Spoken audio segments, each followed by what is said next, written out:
আমরা সুবিধাভোগী, আমরা মৎস্যুদ্দিক, আমরা হলো তেল দিয়ে আরো কিভাবে আমি উপরে যেতে চাই, এই গ্রুপটা আমরা সামনে বসা। With due respect to all, 16 বছর সরকার আমাকে বের করে দিয়েছিল, কিন্তু আমি হতাশ হইনি। সেই সময় আমার এডুকেশন কি বলবো ক্যারিয়ার, এবং I am now sir I am proud of that north south university আমাকে ফুল প্রফেসর করেছে।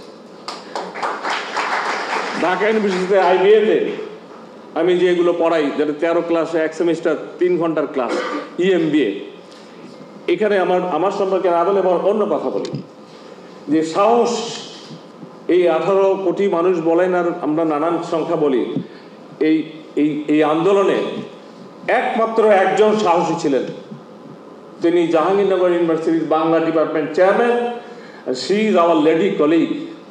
উনি ছবিটা নামিয়েছিলেন। উনি জানেন না দেশ স্বাধীন হবে কি হবে না, তাহলে কোথায় আজকে উনি থাকতেন? একজন পুরুষ সাহস দেখিয়েছেন, একটা প্লাকার্ড নিয়েছিলেন, একটা প্রেস ক্লাব দিয়েছিলেন, একটা রেজলিউশন দিয়েছেন। আপনাকে কি শুট করতো? 5 তারিখের পরে অনেক হিরো পাবেন আপনি, অনেক হিরো, সব সেক্টরে হিরো পাবেন।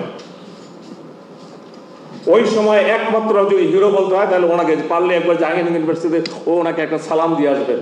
She is the real hero of this work. এবং আরেকজন স্যার পাবলিক সার্ভিস কমিশনের আমাদের মেম্বার করা হয়েছে, ওয়ান ইয়াং লেডি প্রফেসর। তার যদি ওই সময়কার আন্দোলন দেখতেন, আমি যেহেতু মাঠে ছিলাম, আমি কাছাকাছি ছিলাম, আমাকে হঠাৎ করে 28শে আগস্ট নিয়ে আসা হয়েছে 1.5 ঘন্টার নোটিশে। তিনি যে স্পিরিটের কথা বলেছেন, অনেকেই করেছে, অনেকে জীবন দিয়েছে, অনেকের রক্তে আজকে আমাদের স্বাধীনতা, আমাদের যেটাকে বলি মুক্তি, আমরা যেটাকে বলি revolution, whatever you say, it is our new generation. এবং নিউ জেনারেশন নিয়ে অনেক কথা বলা হয়তো, যারা শুধু মোবাইল টানে, আরেকটা কি বলে ইউটিউব দেখে, কিন্তু তারা প্রমাণ করেছে এইটা দিয়েও একটা দেশ মুক্ত করা যায়। তারা একটা বড় সিদ্ধান্ত নিয়েছিল যে 6 আগস্ট মার্চ টু ঢাকা, এটাকে একদিন আগে 5 আগস্টে নিয়ে এসেছিল। এটা যে কত বড় ঐতিহাসিক রাইট সিদ্ধান্ত, এই সিদ্ধান্ত না হলে 6 আগস্ট যদি তাতে হতো, আজকে এই চেহারা হতো না। ইম্পসিবল। একটা দিন, একটা ঘন্টা, একটা minute for war is very important. That was a war.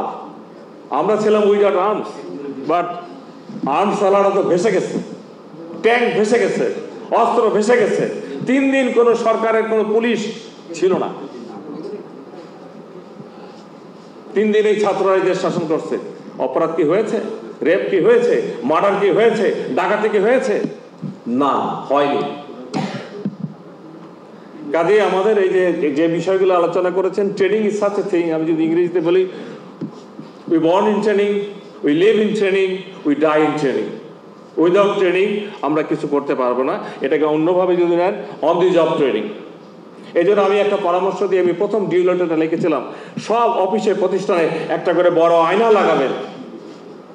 এই আয়নায় নিজেকে দেখবেন, রূপচর্চার জন্য না, নিজেকে দেখবেন গতকাল আমি কি ছিলাম, আজকে কি, আগামীকাল কি। অনেক জায়গায় এটা করেছে, ফল পাচ্ছে। আসলে আমরা নিজেকেই জানি না, নিজেকেই ভালোবাসি না। নিজেকে যে ভালোবাসে না, সে আরেকজনকে কি ভালোবাসবে? তার তো ভালোবাসার স্টোর নাই। You love yourself first. আমি ইথিক্যাল যে স্ট্যান্ডার্ড কথাগুলো বলা হলো, স্যার আমার হার্ভার্ডের একটা সাবজেক্ট ছিল ডিভিনিটি, সিনিয়র একজন প্রফেসর পড়াইতেন। সেখানে মূল কথা ছিল হলো লাভ ইয়োরসেলফ ফার্স্ট।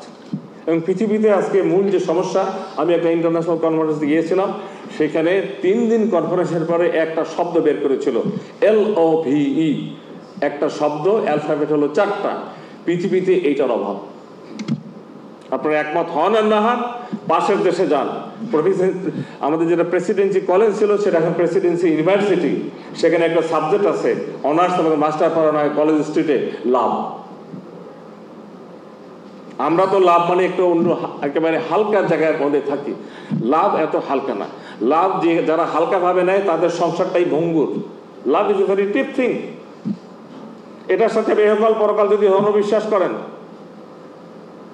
কাজেই আমাদের অনেক কিছু বলার আগে অনেক কিছু করতে হবে। এবং ইউনিভার্সিটিতে স্যার আমি বলতে চাই, দ্বিধাহীন চিত্তে, টিচার স্টুডেন্টের মধ্যে যে ভয়ের সম্পর্ক, এটা কেন থাকবে? It should be interactive. অনেক ইউনিভার্সিটির অনেকে টিচার সম্পর্কে তার কাছে যাইতেই পারে না। তার কাছে বলে, স্যার না, ওনাকে বলা যাবে না, কথা বলা যাবে না, শোনা যাবে না। তা তিনি কেমন টিচার? যে স্টুডেন্টের কাছে যেতে পারলো না, যে স্টুডেন্টের নিড অ্যাসেসমেন্ট করতে পারলো না, স্টুডেন্ট কি চায় এটা বুঝতে পারলো না, ইউনিভার্সিটির main stakeholder not teacher, stakeholder হলো স্টুডেন্ট। তো you should have to give the emphasis to the student. এই পারসেপশন চেঞ্জ করতে হবে।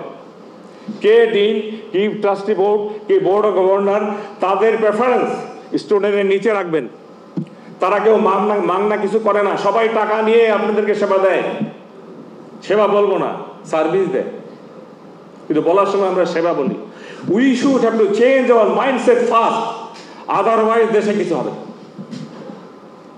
এবং এই মাইন্ডসেটের জন্য প্রথমেই হলো ইয়াং জেনারেশন, আমরা যেটাকে বলি ইউথ, যারা লিডারশিপ দিয়েছে, স্বীকার করে না করে, এখন আমাদের অনেক মানুষ আছে এটা স্বীকার করে না, বলে হয়ে গেছে।